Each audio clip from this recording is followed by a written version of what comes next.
അങ്ങനെ ഒരു 8,000-8,500 ആളുകളെ വീടുകൾ കയറിയപ്പോഴുള്ള ആത്മവിശ്വാസം വലുതായിരുന്നു. മുന്നണി പല പ്രാവശ്യം നമ്മളോട് ചോദിക്കുന്ന സമയത്ത് ഞാൻ പറഞ്ഞിരുന്നു ഒരു 1,500 എബോ 2,000 എബോയിൽ 2,000 എന്തായാലും മിനിമം ജയിക്കാൻ സാധ്യതയുള്ള എൻ്റെ വിശ്വാസമാണെന്നത് പറഞ്ഞത്. മലപ്പുറം ജില്ലാ പഞ്ചായത്തിൽ പ്രതിപക്ഷമില്ലാതെയാണ് UDF ഭരിക്കുന്നത്. ജില്ലയിലുടനീളം ഒരു UDF തരംഗം തന്നെ ഉണ്ടായി. ഏറ്റവും പ്രധാനപ്പെട്ട ഒരു വിജയങ്ങളിലൊന്നാണ് ചങ്ങരംകുളം ഡിവിഷനിലെ വിജയം. ഈ ഒരു ഡിവിഷൻ രൂപീകരിച്ചതിന് ശേഷം UDF ഇവിടെ വിജയിച്ചിട്ടില്ല. ഒരു ഇടതുപക്ഷത്തിൻ്റെ ഒരു കോട്ടയാണ്. ആ കോട്ട തകർത്തെറിഞ്ഞ് MSFൻ്റെ സംസ്ഥാന ട്രഷറർ കൂടിയായ അഷ്റഫ് പെരുമുക്കാണ് ഇവിടെ വിജയിച്ചത്. അദ്ദേഹം തന്നെ ഇപ്പോൾ നമ്മോടൊപ്പം ചേരുന്നുണ്ട്. ഏതായാലും ഒരു വലിയൊരു വിജയമാണ്. ഇടത് കോട്ട തകർത്തുകൊണ്ടാണ്. ഇതിന് പ്രതീക്ഷ ഉണ്ടായിരുന്നു ശരിക്കും വിജയം.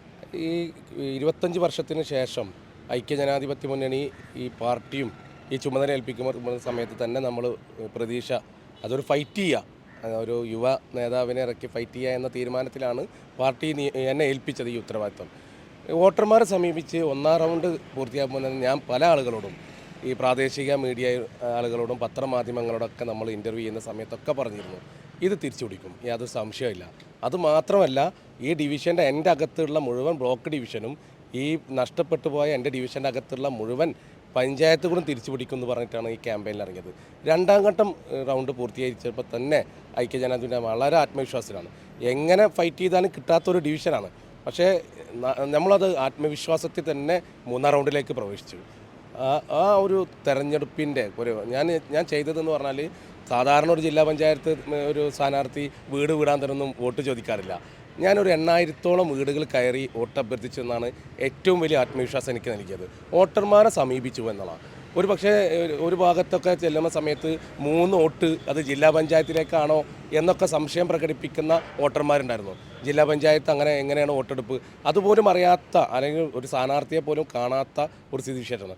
അങ്ങനെ ഒരു 8,000-8,500 ആളുകളെ വീടുകൾ കയറിയപ്പോഴുള്ള ആത്മവിശ്വാസം വലുതായിരുന്നു. മുന്നണി പല പ്രാവശ്യം നമ്മളോട് ചോദിക്കുന്ന സമയത്ത് ഞാൻ പറഞ്ഞിരുന്നു ഒരു 1,500 എബോ 2,000 എബോയിൽ 2,000 എന്തായാലും മിനിമം ജയിക്കാൻ സാധ്യതയുള്ള എൻ്റെ വിശ്വാസമാണെന്നത് പറഞ്ഞത്. ഒരു മുതൽക്കൂട്ടായി UDFൻ്റെ ഒരു തരംഗത്തിൽപ്പെട്ടതാണ്, അല്ലെങ്കിൽ ഒരു യൂത്ത് ആയതുകൊണ്ട് ജനങ്ങളോട് എന്താണ് കൺവേ ചെയ്തതെന്ന് പറഞ്ഞാൽ 25 വർഷമായി ഈ ഡിവിഷനിൽ നഷ്ടപ്പെട്ടുകൊണ്ടിരിക്കുന്ന വികസന പദ്ധതികൾ 25 കോടിയോളം രൂപ നഷ്ടപ്പെട്ടു പോയി.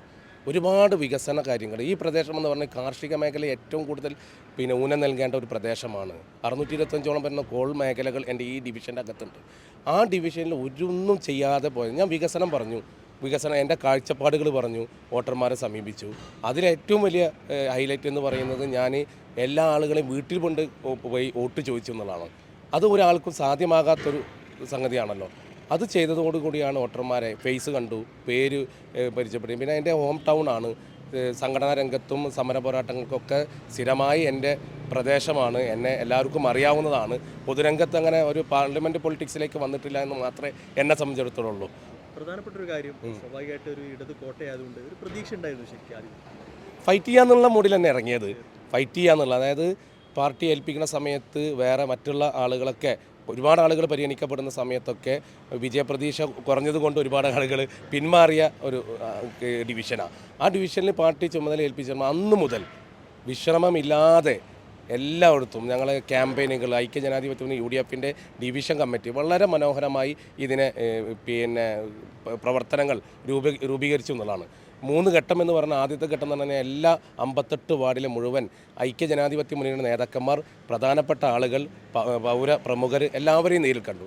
2ാമത്തെ റൗണ്ട് എന്ന് പറഞ്ഞാൽ ഡിവിഷൻ, അതായത് ബ്ലോക്ക് ഡിവിഷൻ ഡിവൈഡ് ചെയ്തുകൊണ്ട് 8 ഡിവിഷൻ എൻ്റെ ഈ ഡിവിഷൻ്റെ അകത്തുള്ളത്. അതിലെ മുഴുവൻ വോട്ടർമാരെ കാണാവുന്ന ഒരു സംവിധാനം ഉണ്ടാക്കി.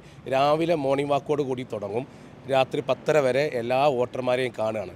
ബ്ലോക്കിലെ സ്ഥാനാർത്ഥി ഉണ്ടാവും, ജില്ലാ പഞ്ചായത്ത് സ്ഥാനാർത്ഥി, അതുപോലെ വാർഡ് സ്ഥാനാർത്ഥികളൊക്കെ ഉണ്ടാവും. അവരുമായി നമ്മളെല്ലാ വോട്ടർമാരെയും കാണാം. പരമാവധി ഒരു ആവറേജ് ഒരു വാർഡിൽ ഒരു 125ഓളം വീടുകൾ കയറുന്ന ഒരു സിസ്റ്റമാണ് നമ്മൾ ഉണ്ടാക്കിയത്.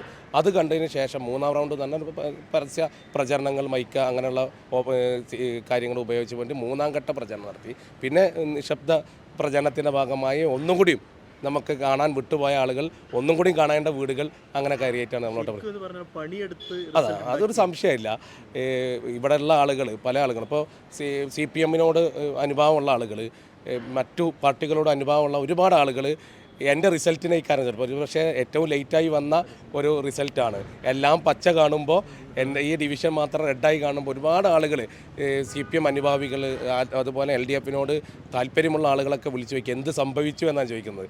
അപ്പോൾ അവരൊക്കെ എൻ്റെ വിജയം ആഗ്രഹിച്ചിരുന്നു എന്നാണ് എനിക്ക് മനസ്സിലാക്കാൻ കഴിയുന്നത്. ഈ ഒരു തെരഞ്ഞെടുപ്പിൽ ഒരു കന്നി അംഗം എന്ന തെരഞ്ഞെടുപ്പിൽ ഒരു സ്റ്റുഡൻറ്റ് പൊളിറ്റിക്സൊക്കെ കഴിഞ്ഞ് ഒരു കന്നി അംഗത്തിലേക്ക് വരുന്ന സമയത്ത് നമുക്കൊക്കെ പങ്കുവെക്കാറില്ല ഒരിക്കലെങ്കിലും മത്സരിക്കണമെന്നുള്ള ഒരു തെരഞ്ഞെടുപ്പിൽ വാർഡാണെങ്കിലും ഏത് ഭാഗത്താണെങ്കിലും ഒരു ഡിവിഷനാണെങ്കിലും ബ്ലോക്കാണെങ്കിലും എവിടെയെങ്കിലും ഒരു തെരഞ്ഞെടുപ്പിൽ മത്സരിക്കാം ഭയങ്കര എക്സ്പീരിയൻസാണ്. ജയിക്കലും തോൽക്കലും ഓട്ടുന്നതിൻ്റെ അവസാനം ഉണ്ടാവണം സാർ. ഒരുപാട് ആളുകളെ മനസ്സിലാക്കാൻ കഴിയും. ഒരുപാട് ആളുകൾ നമ്മളെ ഈ സമൂഹത്തിൽ എന്തൊക്കെ കാറ്റഗറീസിലാണ് ആളുകൾ ഉള്ളത് എന്ന് നമുക്ക് മനസ്സിലാക്കാൻ കഴിയും. അങ്ങനെ കുറേ അനുഭവങ്ങൾ ഈ തെരഞ്ഞെടുപ്പിൽ നമുക്ക് നേടാൻ കഴിയുന്നുണ്ട്. പ്രധാനപ്പെട്ട കാര്യം എന്താണ് ഈ ഡിവിഷനുകാർ പ്രത്യേകിച്ച് ചങ്ങരംകുളം ഡിവിഷനുകാരോട് എന്താണ് പറയുന്നത്, അവരുടെ കൂടെ എന്താണ് പറയാനുള്ളത്? അവരെ കൂടെ ഞാൻ നേരത്തെ സൂചിപ്പിച്ചത് നഷ്ടപ്പെട്ടു പോയ ഒരുപാട് വികസന പദ്ധതികളുണ്ട്. ആ പദ്ധതികൾ തിരിച്ചു കൊണ്ടുവരും. രാപ്പകൽ ഞാൻ എപ്പോഴും എൻ്റെ യോഗങ്ങളിലൊക്കെ പറയാറുള്ളത് ഡിസംബർ 13 വരെ ഞങ്ങൾക്ക് വേണ്ടി നിങ്ങൾ വർക്ക് ചെയ്യുന്നുണ്ട്. ഡിസംബർ 13 കഴിഞ്ഞാൽ ആ 5 വർഷം ഞങ്ങളാണ് നിങ്ങൾക്ക് വേണ്ടി ഉണ്ടാവുക. ഈ ജനങ്ങൾക്ക് വേണ്ടി തീർച്ചയായും രാപ്പകലില്ലാതെ ഞങ്ങളുണ്ട്. പ്രത്യേകിച്ച് ഒരു യുവ നേതാവ് നിലയ്ക്ക് അതിനൊരു എനർജറ്റിക്കായി ഈ ഡിവിഷനെ കൊണ്ടുപോകാൻ നല്ലൊരു ശ്രമം ഉണ്ടാവും. ഒരുപാട് സ്വപ്ന പദ്ധതികൾ നടപ്പിലാക്കേണ്ടത് വിദ്യാഭ്യാസ മേഖലയിൽ, കാർഷിക മേഖലയിൽ, വ്യവസായ മേഖലയിൽ, പ്രത്യേകിച്ച് 3 ജില്ലയിലൊരു സംഗമ കേന്ദ്രമാണ്. പാലക്കാട്, തൃശ്ശൂർ, മലപ്പുറത്തൊരു സംഗമ കേന്ദ്രമായ ഒരു ടൗണാണ് ചങ്ങരംകുളം പറഞ്ഞത്. അതൊരു മാതൃകപരമായ ഒരു പദ്ധതികൾ ആവിഷ്കരിച്ചുകൊണ്ട് കൊണ്ടുപോകണം തന്നെയാണ് താല്പര്യപ്പെടുന്നത്. ഇത് തന്നെയാണ് അദ്ദേഹം പറയുന്നത്. 25 വർഷക്കാലം ഇടതുപക്ഷം കൊണ്ടുപോയ ഒരു ഡിവിഷനാണ്. ചെങ്കോട്ട തകർത്തെറിഞ്ഞുകൊണ്ടാണ് ഈ MSFൻ്റെ സംസ്ഥാന ട്രഷറർ കൂടിയായ അഷ്റർ പെരുമുക്ക് ഈ ഒരു ഡിവിഷൻ തിരിച്ചു പിടിച്ചത്.